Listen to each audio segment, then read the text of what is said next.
They thought ending the world would end the war. That much was passed down. Everything else has been lost. When the bombs dropped, 80% of Australia's population was wiped out, just like that. Those who weren't immediately vaporised carried the radiation inland, poisoning all the pretty places they crawled to. The desert swallowed the rest. Despite it all, we survived. We rebuilt. We even formed strong enough allegiances to have wars of our own. But these wars were of disease, of hunger, of people who'd forgotten the sacrifices that have always been made beyond the steady glows of the cities that now choked with dust. Our great-grandparents made it. We will too. All it takes to thrive in this new world is guts, grit, and hard yakka. That's where you come in. You made it. Good. My name's Jake Anderson, and this is Bally Hall. Truth to tell, wasn't sure you'd make it. Between the wildlife and the attacks we'd seen, thought you might have met with some misadventure. Right, so the job's simple and the pay's good. You'll ride along to Kokobee with a couple of my scouts as security for Cole, the engineer fixing our radio. At Kokobee, you'll be meeting Nick, the mayor of Brookton, and escorting them both back home. It's an easy job, not expecting much trouble, but better safe than sorry, yeah? Let me introduce you around. Ella's over here, she's my second, my cousin too. Her New blood, eh, Jake? hired gun for the trip to Kokobee. Figured it couldn't hurt, the situation being what it is, hey? Gonna be with you, so maybe you can give the tour? Let's go. Who's this then? Cole, meet your new protector. We need extra muscle for our trip to Brookton, given Jake and Jones here headed down Alderside way to see why they're so quiet. Hired this one on to keep an eye now. We'll have plenty of time to chat on the way to Kokobee. Mad. New hired gun. Going to be coming with Mishti and me to Kokobee. That's all we're going to get out of her. Come on, let's go. Name's... Jake hired him to give us a hand on the way to Kokobee. He's pretty new to the life. Got tips for him? So, my advice is this. Time comes to throw down, don't blink. None of the Deros out in the bushwood, it's them or you. I made the mistake of trying to be kind once. Don't let him fool you. Under that bloodthirsty exterior lurks, well, the heart of a killer. But under that, not a bad guy. Not if he's on your side. Well, unless you're a farmer. Then you should lock up your wife and daughters, livestock too. Ah, you know me so well, Ollie. Except the livestock thing, no one can prove that. Bang on. Dingo's been digging here again.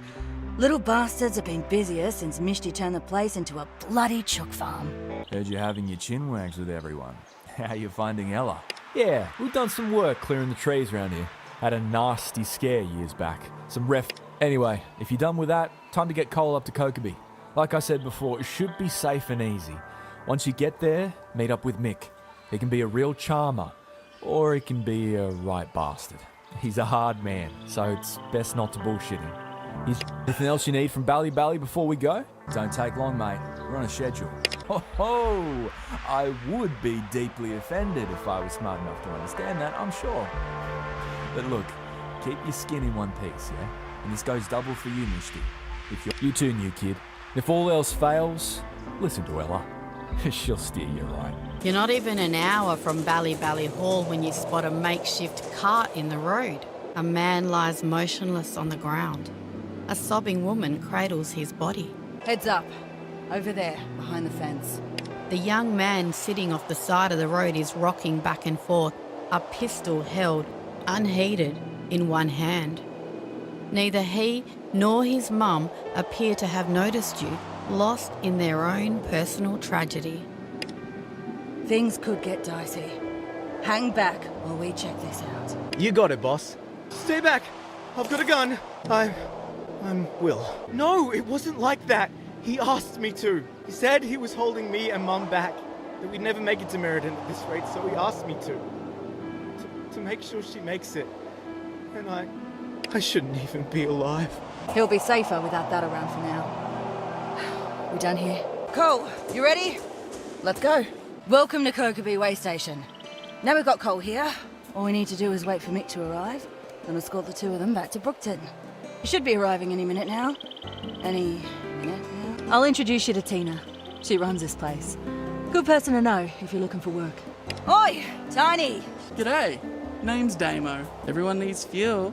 Black gold's rarer than actual gold these days. I got petrol, diesel, whatever you need. Best prices this side of Meriden, or I'll eat my hat. You know, all he probably needs is some iodine. I've got a doctor friend down Brookton Way. She'd help him, especially if you told her I sent you. Thanks, mate. Thank you so much. I'd shake your head, but I've had the runs for the past 6 days. You don't want to know what I've been using for toilet paper. I told you there were good people out here. You came back. This thanks. Friend, welcome to Kokobi and the energy source of the future. A discount? Thanks for the laugh, mate. I needed that. Welcome to Kokobi, though maybe you come here all the time. Sorry, I've been out of the trading game for a while. Need any water? See you when you're thirsty. Thirsty? See you when you're thirsty. I'm busy. What do you want, kid? Looking for a real man to show you how to use a gun? Whatever. Welcome to Kokovi, stranger. Tina, g'day. We're just here to pick up some parts for the radio. Then we're headed down to Brookton with Mick and Cole. Thought we'd say hi while we're here. Well, we hired a mercenary, Ian Mason, to help protect the town. I want you to convince him to move on. Go terrorize someone else. And to stop being such a fucking crybaby. I'm a little girl and my big brother's not here. Go sit on a rusty spike and rotate, you old filthy bastard. So yeah, I want him gone, thanks. Looking forward to your problem-solving capacities. Hey, look, it's Mr. Deep Pocket. Come back soon. Thirsty? See you when you're thirsty. G'day. What can I do for you? Hello there, Tina. Lovely as the day is long, as always. It certainly has.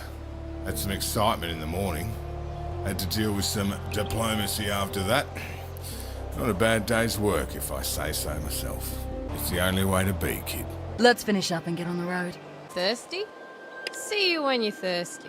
I heard that. See you around. You came back. Good luck out there. Need some fuel? Good luck out there. G'day. What can I come back anytime? Some rabid dogs. Hello again. What's the good word?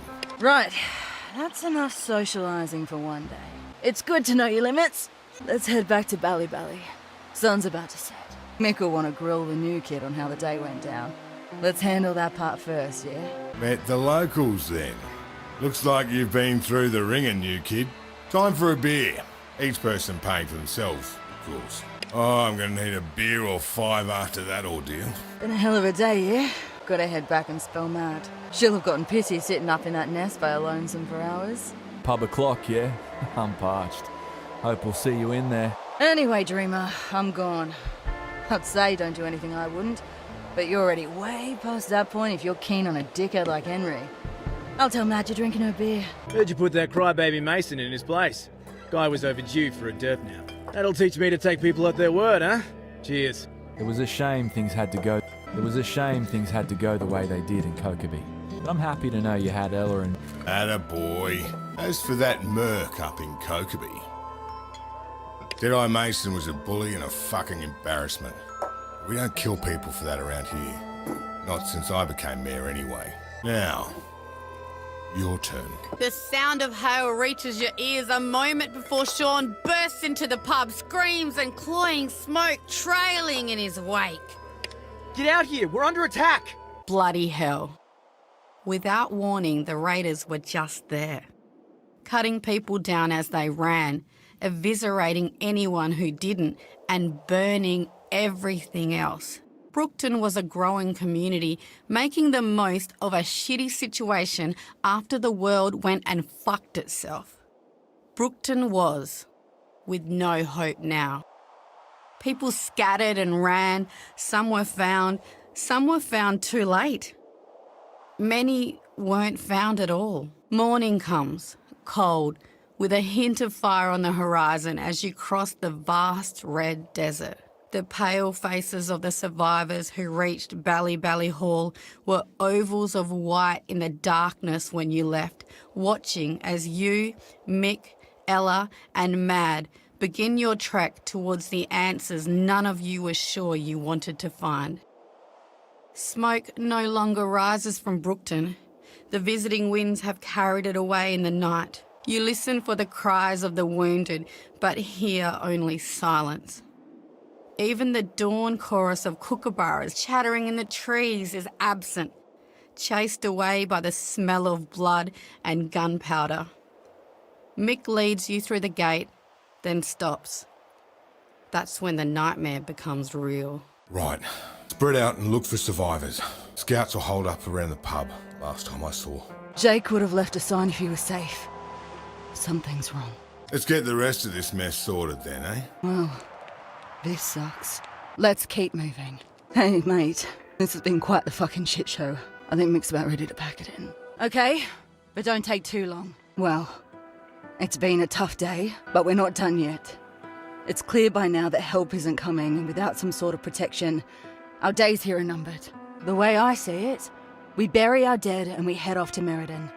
The radio's still out of Bally Bally, so we'll have to swing by and pick up that lot. We'll need to travel by night, but even a crawl by the light of the stars will be better than lighting a bonfire back at the hall that anyone can track us by. Any objections? He's right. You really want to come back and find dingoes chewing on Jonesy's face? Or crows pecking at his eyes? It's never easy to say goodbye before you're ready. Especially when you thought you'd have more time. I've still got a lot to learn. Jake was the best of us. Jonesy kept us light and Mishti. Yeah, she was. You take off into the wilderness, walking by night until you've put a couple of days' distance between you and the flames. No one talks, or if they do, it's all in whispers. You have enough food, just enough, for now. Suddenly, a crack, like the sky breaking in two. You look up at the cloudless vault, but Mick's caught the tail end of it through his binoculars. Pick up the pace, is all he says. People are more than tired. They're exhausted, but Mick's words light a fire under him, get everyone moving as if the devil himself is hot on their heels. Then again, looking at the rising plume of dust and smoke ahead of you, maybe it's not the inferno you left behind that you need to worry about. I'm getting really tired of surprises. Go on then. Come get me if you find anything. Too bloody right. What a beaut, eh? I've had a little poke around, but still can't quite make heads or tails of it. Come on, let's get inside. Whoa. Look, too late for both of them. She's had her throat cut. He's been beaten to death. And mate, this happened very recently. Oh, the bloody bat's out of bloody hell.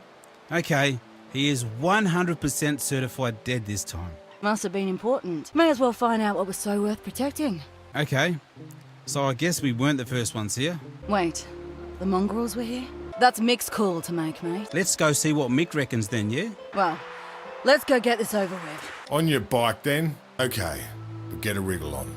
You can't spend all day trying to find out what happened. Let's move out. Governor Smith, this is all that's left of Brookton. Our town was raided and its inhabitants scattered 3 nights ago. Jess tells me you're harsh, but fair. As Mayor of Brookton, officially request your aid in retaking and rebuilding our community, starting today. Let's see if we can hunt it down.